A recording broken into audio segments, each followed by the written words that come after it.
ta nẹt thọp ngol tế thà ta dương ạch đăng tha vật thộ muối miên bẩn tục ở kỳ sinh lý đào được biệp ná ngày ní dương nâng sắc xa pi opco bằng hai bẩn tục ở kỳ sinh lý rứ electroscope đầm bay phật vía dương trời cả đầm bóng đáy ba đáy sinh lực mía rứ sinh lực aluminium đang pi sinh lực pro op cảnh chóc nâng chóc cái sùวิธีធ្វើគឺងាយស្រួលណាស់ដំបូងខួងរុនលើឆ្នុកហើយបញ្ចូលដំបងដៃឆ្លងកាត់វាបន្ទាប់មកភ្ជាប់ក្បាលដែកនៅចុងខាងលើហើយភ្ជាប់សន្លឹកមាសនៅចុងខាងក្រោមចុងក្រោយដាក់វាចូលក្នុងប្រអប់កញ្ចក់ដើម្បីការពារខ្យល់និងសំណើមឥឡូវឧបករណ៍យើងរួចរាល់ហើយតើវាដំណើរការយ៉ាងដូចម្តេចនេះពេលគ្មានបន្ទុកអគ្គិសនីសន្លឹកទាំងពីរស្ថិតនៅជិតគ្នា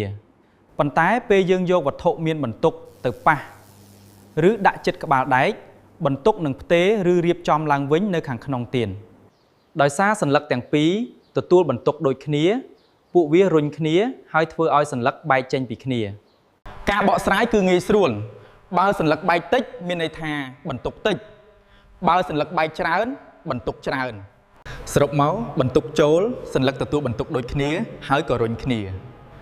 តើអ្នកចង់សាកល្បងធ្វើវាដោយខ្លួនឯងទេ